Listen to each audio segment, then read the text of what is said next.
अस्सलाम वालेकुम दोस्तों, मैं हूं शायद हुसैन। उम्मीद करता हूं आप सब खैरियत से होंगे। मेरा यूट्यूब चैनल और फेसबुक पेज देख रहे हैं। इस वीडियो में हम बात करेंगे मोमिन मलिक साहब ने जिस तरह सीमा के पहले वकील से मुलाकात की, उनसे कुछ तफसीलात ली। उसके बाद अब वो बाकायदा तौर पर शर्मा जी खुद सामने आ चुके हैं और ना सिर्फ उन्होंने एपी सिंह को एक्सपोज किया है, बल्कि सीमा को भारतीय शहरियत, भारतीय नागरिकता, भारतीय सिटीजनशिप मिल ही नहीं सकती। तो उस हवाले से उन्होंने खुल के वजाहत की है और तफसीलात भी रखी है। आज जो है वो एक इंटरव्यू दिया है उन्होंने, और इंटरव्यू में उन्होंने बहुत सारे जो ऐसे हकायक थे जो आज तक छुपे हुए थे, ऐसे हकायक थे जिनका किसी को इससे पहले इल्म नहीं था, उसकी उन्होंने खुल के वजाहत की है। जी हाँ, उनकी वजाहत कुछ इस तरह उन्होंने की है कि वो एपी सिंह एक वीडियो बनाते हैं और वीडियो बना के ये चर्चा करते हुए नजर आते हैं कि जी वो सीमा के वकील हैं, और उसके बाद फिर बल्कि नेत्रपाल, सचिन या सीमा इनके पास चल के नहीं गए, बल्कि ये खुद उनके पास चल के गए एपी सिंह उनके घर, और इस बात का दावा किया कि मैं ही उनका वकील हूं और मैं ही उनका केस लड़ूंगा। लेकिन जो कानूनी दस्तावेजात है, जो कानूनी तरीकाकार है, वो सब का सब उन्होंने सामने रखा है, जिसमें बताया है कि ना तो कहीं वो वकील हैं, ना ही उनका कहीं वकालतनामा जमा हुआ है, और ना ही भारतीय जो रीति रिवाज हैं, जो भारतीय तरीकाकार है, जो भारत में रहने वाले लोगों का सलीका है, उसके हिसाब से भी एपी सिंह ने कोई एक भी काम नहीं किया जिससे उनके काम को अप्रिशिएट किया जाए, बल्कि उनको निकम्मा, नाकारा, निकट्ठू, नाअहल, बल्कि जाहिल तक का लक़ब भी दे दिया गया है कि वो ऐसा शख्स है कि रब्बूपुरा में जो रहने वाले लोग हैं या उसके आसपास जहां उनको नेगेटिविटी मिलती है वो पहुंच जाते हैं। उन्होंने कुछ और भी खौफनाक इंकशाफ किया है। उन्होंने इंकशाफ इस किस्म के किए हैं कि जो रब्बूपुरा में गुलाम हैदर की 3 बच्चियां रहने वाली हैं वो महफूज नहीं है, उनको सेफ नहीं समझा जा सकता। उन्होंने इस बात का इंकशाफ किया है कि रब्बूपुरा में ही चंद दिन पहले 26 माह की बच्ची के साथ ज्यादती की गई, रेप किया गया, और उसकी ज़िंदगी जो है वो ख़राब कर दी गई। क्योंकि रब्बूपुरा के बारे में बहुत सारी बातें ऐसी हैं जो उन्होंने कही भी हैं, और बहुत सारी बातें ऐसी हैं जो कहते कहते वो रुक गए।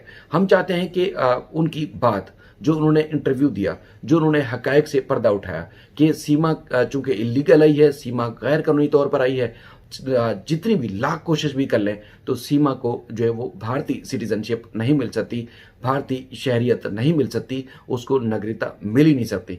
एपी सिंह सिर्फ और सिर्फ ढोंग रचा रहे हैं, तमाशा कर रहे हैं, नाटक कर रहे हैं, इसके अलावा नहीं मिल सकती। उन्होंने और भी कई पाकिस्तानी औरतें, चाहे वो हिंदू हैं या मुस्लिम हैं, भारतीय जेलों में कैद हैं, उनके हवाले से भी उन्होंने खुल के बात की है। उन्होंने ये भी वजाहत की है कि किसी भी सूरत जो है वो सीमा को शहरियत नहीं मिल सकती। ये सिर्फ और सिर्फ मासूम लोगों को, भारतीय आम लोगों को, जिनको इस मामले में कानूनी पेचीदगियों के मामले में कोई सूझबूझ नहीं है, कोई समझ नहीं है, उनको सिर्फ और सिर्फ बेवकूफ़ बना रहे हैं। बाकी शहरियत तो मिल ही नहीं सकती, क्योंकि शहरियत इसलिए नहीं मिल सकती कि सीमा गैर कानूनी तौर पर भारत में दाखिल हुई। सीमा को इस तरह जो है वो शहरियत नहीं दी जा सकती। दूसरा, सीमा ही गुलाम हैदर की ही वाइफ है। इस हवाले से भी उन्होंने वजाहत की, तमाम दस्तावेजात की, तमाम डॉक्यूमेंट की, और वो रिकॉर्ड जो अदालत में जमा कराया गया, जिनकी बुनियादों पर उसको ज़मानत मिली है, उसके बारे में उन्होंने खुल के वजाहत की है। दूसरा, कुछ और पॉइंट्स हैं जिसमें वो कहते हैं देखें जी, सीमा इलीगल दाखिल हुई, सीमा को कुछ शराइत के ऊपर ज़मानत दी गई, लेकिन इस किस्म की आज़ादी, जिस तरह की वो आज़ादी इंजॉय कर रही है, इसके ऊपर उन्होंने सवालात उठाए। सवालात कुछ इस किस्म के हैं जिसमें वो चाहते हैं या वो समझते हैं कि पुलिस को और ख़ासतौर पर भारतीय सरकार को जो नज़र आ रहा है उसके खिलाफ एक्शन लेना चाहिए था, लेकिन ना हुकूमत ने कोई एक्शन लिया, ना आवाम ने कोई एक्शन लिया, और ना ही उसके खिलाफ कोई और कार्रवाई हुई। तो इस पर उन्होंने खुल के वजाहत के साथ बात की है। मैं चाहता हूँ कि वो उनके जो कुछ बाइट्स हैं, कुछ उनकी गुफ्तगू है, वो आप सुनें, और फिर जिस तरह एपी सिंह का, सीमा का फ्यूचर और बच्चों का मुस्तकबिल किस तरह खौफनाक है वहाँ पर, उस हवाले से उन्होंने बात की है। और कुछ बातें, चूँकि वो रब्बूपुरा में ही रहते हैं, उसी एरिया में रहते हैं जहाँ के बारे में मशहूर है, क्रिमिनल हैं, गैंग है, ख़वातीन को किस तरह एंटाइज करते हैं और उनका किस तरह इस्तेमाल करते हैं, उस हवाले से कई उन्होंने बातें की भी, और कई ऐसी बातें हैं जो कहते कहते वो रुक भी गए, क्योंकि वो वहाँ रहते हैं। ज़ाहिर इन चीज़ों का उनको ख्याल भी रखना होगा। हम भी कोशिश करेंगे कि उनसे रब्ता करें कि आने वाली वीडियोज़ में आपसे उनकी मुलाकात भी कराएं, और जो हमारे सवाल हैं, आपके सवाल हैं, वो उनके सामने रखें। अपना ख्याल रखिएगा, उनकी वीडियो देखें और खुद अंदाज़ा लगाएं इस बात का कि मोमिन मलिक साहब जो हक़ाइक़ बयान कर रहे थे, मोमिन मलिक साहब भी वो शख्सियत हैं जो इन तक पहुँचे। असल जो वकील है सचिन के, नेत्रपाल के या सीमा के, और वो हक़ाइक़ जो मोमिन मलिक साहब ने बताया था वो भी खुलकर अब सामने आ चुके हैं शर्मा जी की तवज्जो से। तो आप देखिए और अंदाज़ा लगाइए कि AP सिंह किस तरह लोगों को बेवकूफ़ बनाता है। लेकिन जब नेत्रपाल सिंह मेरे पास आए तो नेत्रपाल सिंह को मैंने कहा कि भाई सीमा की बेल तो मैंने नहीं डाल सकता, क्योंकि मैं उसको जानता नहीं हूँ। तो नेत्रपाल सिंह खुद सीमा के पैरोकार बने और मैंने नेत्रपाल सिंह का एफिडेविट लिया और तब उसके बाद में मैंने सीमा की माननीय न्यायालय के समक्ष बेल डाली और जो स्वीकृत हुई। देखिए सुनिए, सीमा इनलीगल घुसी हो, इनलीगल तो है ही है, इनलीगल घुसी हो या लीगल घुसी हो, सेक्शन उस पर लगा 14 विदेशी अधिनियम और 120B।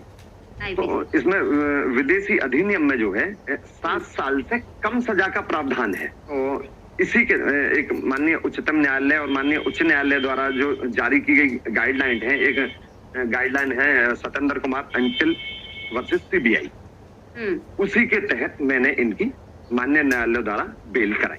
जो FIR है, FIR में सीमा का जो नाम है, सीमा वाइफ ऑफ का नाम गुलाम हैदर, सीमा वाइफ ऑफ गुलाम हैदर। तो उसी के तहत मैंने उसकी बेल डाली, सीमा वाइफ ऑफ गुलाम हैदर। लेकिन बेल जब मेरी अलाउ हुई माननीय न्यायालय द्वारा, उसमें शर्त खोली गई। एक तो ये अपना एड्रेस चेंज नहीं करेगी, दूसरा भारत छोड़ करके नहीं जाएगी, तीसरा एक अंडरटेकिंग देगी कि मैं जो भारत छोड़ के नहीं जाऊंगा, माननीय न्यायालय द्वारा जो शब्द है उसको मैं फॉलो करूंगी।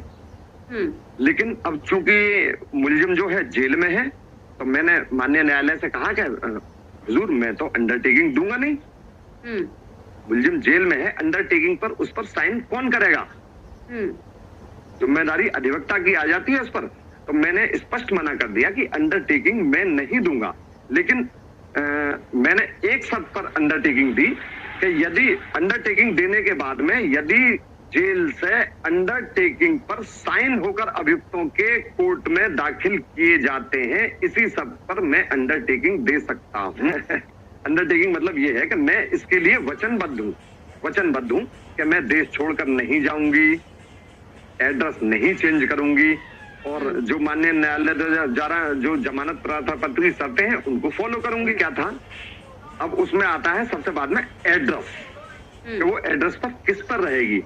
तो हमने जो एड्रेस लिखा उसका सीमा गुलाम हैदर का, वो नेत्रपाल सिंह का ही एड्रेस लिखा, जिस पते पर फिलहाल सीमा रह रही है। जी। और यदि उसका एड्रेस नहीं लिखा जाता तो हो सकता है कि सीमा मैडम आज डिटेंशन सेंटर रह रही होती।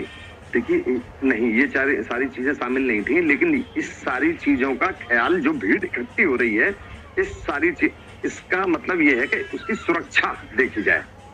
तो ये प्रशासन का काम है।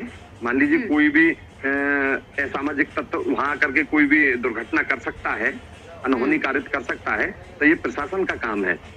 तो ये प्रशासन अपने काम को निभाए तो ज्यादा अच्छा रहेगा। ये हमारा काम नहीं है कि हम जाके वहां बैठे और उनको ये बताएं कि ऐसा नहीं करना चाहिए, ऐसा नहीं करना चाहिए। सनातन के नाम पर तो छोड़िए, जो इस तरीके से ये बता रही है ना कि मैं इसकी शादी हो गई है या क्या हो गई है, जो भी है बिल्कुल गलत है। सबसे पहले नागरिकता के लिए सबसे फर्स्ट स्टेप क्या है? इनलीगल तरीके से किसी भी देश में एंट्री, इनलीगल तरीके से। और यहाँ तो क्या है, अनलीगल है। तो नागरिकता का सबसे फर्स्ट स्टेप जो है, लीगल तरीके से एंट्री होना चाहिए। वीजा हो, पासपोर्ट हो, और पासपोर्ट है इनके पास लेकिन वीजा नहीं है, वीजा नहीं है तो भी इनलीगल एंट्री है। तो फिर नागरिकता कहाँ से दिलाएंगे यार? ये AP सिंह पता ना कौन सा कानून पढ़ रहे हैं, क्या कर रहे हैं। हमारे यहाँ भारत में मुस्लिम लॉ में एक पति पत्नी को तलाक दे सकता है, और पाकिस्तान का मुस्लिम लॉ क्या, पाकिस्तान का लॉ क्या, मुस्लिम लॉ नहीं, पाकिस्तान का लॉ क्या कहता है, तो वहां जाने। पर लेकिन तलाक का कोई डॉक्यूमेंट अभी तक हमको कोई प्रोवाइड नहीं है। मेरी बात सुनो, AP सिंह साहब चलो वकील साहब है, पर लेकिन वकील होने के नाते उनको ऐसी बातें नहीं करनी चाहिए कि राष्ट्रपति के पास याचिका लगाऊं मैं। अरे क्यों याचिका लगाओगे आप? इसको फांसी भूल गई, मृत्युदंड हो गया इसको, या उम्र कैद हो गया इसको सुप्रीम कोर्ट से, क्या याचिका लगाएंगे आप? अभी देश में CAA और NRC लागू होने वाला है। यदि सीमा को इसी के प्यार के चक्कर में नागरिकता मिलती है तो उन जो 1-2 लाख रोहिंग्या भारत देश के अंदर हैं, उनका क्या करोगे आप? क्या उनको निकाल पाएंगे आप? दूसरी बात, यदि सीमा को नागरिकता मिलती है तो वो जो 2-4 लाख जितने भी रोहिंग्या हैं, उनको नागरिकता इससे पहले मिलेगी, इस सीमा से पहले मिलेगी उनको, क्योंकि वो यहां रह रहे हैं। यदि इसको मिलती है तो, हालांकि मिलेगी नहीं, मैं बता रहा हूं, इसको नागरिकता मिलने का तो कोई एंगल है ही नहीं। ये पब्लिक में भ्रम फैला रहे हैं, हाईलाइट होने के लिए सिर्फ भ्रम फैला रहे हैं। अब एक बात बताइए, आप भी जर्नलिस्ट हो, मैं एडवोकेट हूं, कानून में जानता हूं, पुलिस जानती है, कुछ आप भी जानते हो, लेकिन आम पब्लिक क्या जाने? सीधे साधे लोग हैं, कैसे ही बहका लो उनको, मैं दिलवा दूंगा नागरिकता के, मैं दिलवा दूंगा। अरे यार, मैं AP सिंह साहब से आपके माध्यम से कहना चाहता हूं, कभी मेरे सामने बैठाइए उनको, आप मेरे सामने बिठाओ उनको, तब मैं उनसे बात करूंगा कैसे नागरिकता दिलवा रहे हो और कैसे इनकी शादी को वैध करवा रहे हो, कैसे अवैध करवा रहे हो, और दूसरी बात, और कैसे भारत के अंदर पाकिस्तान मुर्दाबाद करवा रहे हो। आपने वीडियो देखा होगा 14 अगस्त का। क्या ये नैतिकता है उनकी एक एडवोकेट होने के नाते? पाकिस्तान मुर्दा, अरे क्या मतलब, तुम वकील हो या क्या हो आप? इनकी फितरत मैं बता रहा हूं आपको। इन्होंने एक वीडियो डाला YouTube पर कि मैं सीमा का मुकदमा फिर ही लड़ूंगा। इन्होंने एक वीडियो डाला, और यदि कोई भी ग्राहक है बाजार में जाएगा और यदि किसी दुकान पे से उसको सामान फ्री मिलेगा तो उसी पे जाएगा। तो इस वजह से अब चूंकि ये सीधे साधे लोग हैं, इनके झांसे में आ गए, पता ना ये रिजल्ट क्या देंगे क्या ना देंगे। जग हाजिर बात है कि ये इनको रिजल्ट क्या देंगे। इनके माध्यम से सिर्फ और सिर्फ अपनी इनकम बढ़ा रहे हैं। अरे यार, किसी केस में वकील हो तभी तो लड़ेंगे हो। हाँ। हो सकता है कि आपकी इसी वीडियो को देख करके नहीं वो सीमा को फोर्स करें कि हमको वकील करो। यार अभी तक तो वो वकील है नहीं, और कितने समय से हल्ला मचा रहे हो कि मैं वकील हूँ, मैं उसका मुकदमा लड़। अरे यार, मेरे पास इतना समय नहीं है कि मैं AP सिंह की तरह हल्ला मचाता डोलूं, इतना समय नहीं है मेरे पास। इन्होंने ये कहा, और मुझे तो लगता है कि सोनिया के वकील न है, सोनिया के भी नहीं है, पर ये तो वो है ना, हाईलाइट मामले होते हैं ना तो अपने आप से कूद जाते हैं बंदर की तरह, मैं वकील हूँ। यार वकीलों का काम नहीं है कि तुम ऐसे आइए।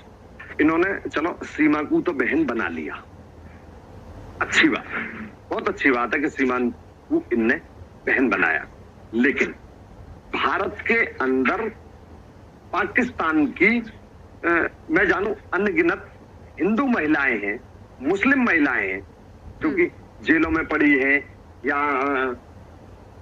वैसे ही पड़ी हैं, तो क्या उनको बहन नहीं बनाएंगे? वो भी पाकिस्तान की हैं, उनको भी तो बहन बनाइए, उनको भी आश्रय दीजिए, उनको भी आर्थिक मदद दीजिए, करो ना उस काम को भी। पाकिस्तान की नहीं, क्या निर्भया देश की बेटी नहीं थी? बिल्कुल थी। जिसके खिलाफ ये मुकदमा लड़ रहे थे, निर्भया के खिलाफ। ये ईमान वाले लोग हैं क्या, बताइए मुझे। और नतीजा क्या मिला उनको? निर्भया के दोषियों को फांसी की सजा हुई। जी। निर्भया भी देश की बेटी थी, वो इनकी बेटी नहीं थी, वो इनकी बहन नहीं थी, बस सीमा बहन जी इनकी। और सुनो, मैं ना कहता सीमा यहां रहो, पाकिस्तान जाओ, बांग्लादेश जाओ, सऊदी जाओ, ठीक है, मुझे कोई दिक्कत नहीं, यदि सीमा पाकिस्तान चली जाती है तो यहाँ रक्षाबंधन पे राखी बनवाने के लिए आए थे, क्या वहां जाएंगे? चले जाएंगे? पर फ्री आदमी है, फ्री आदमी कहीं जा सकता है और संपन्न आदमी है, जा सकते हैं। मैं उनसे जवाब चाहता हूं मैं, और कभी मौका मिले ना तो एपी सिंह को मेरे सामने जरूर लाना, जब मैं किसी की खुशामद करूंगा, किसी के तलवे चाटूंगा, लाइए जी मैं करूंगा। तो ये काम हम पर तो होता नहीं जी। एपी सिंह बैठे हैं बगल में, जीने पैसे उतार रहे हैं, उसको चढ़ा रहे हैं। अच्छा नहीं है ऐसा।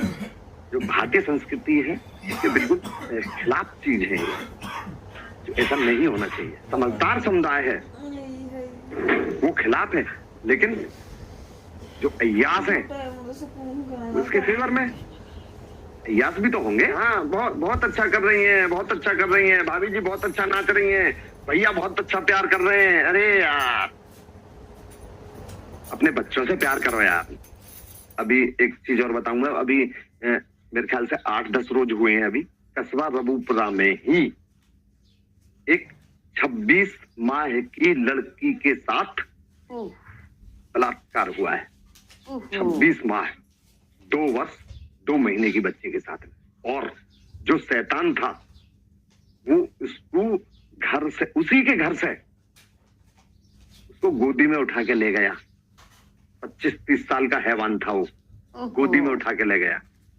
तो अड़ोसी पड़ोसी भी क्या सोच रहे हैं, यार ये तो प्यार कर रहा है बच्ची को, लेकिन वो उठा के ले गया और उसके साथ उसने जो हैवानियत करी। 26 माह की बच्ची के साथ में। वो बेचारी मेरे ख्याल से कल ही हॉस्पिटल से उसकी सर्जरी वगैरह होके आई है।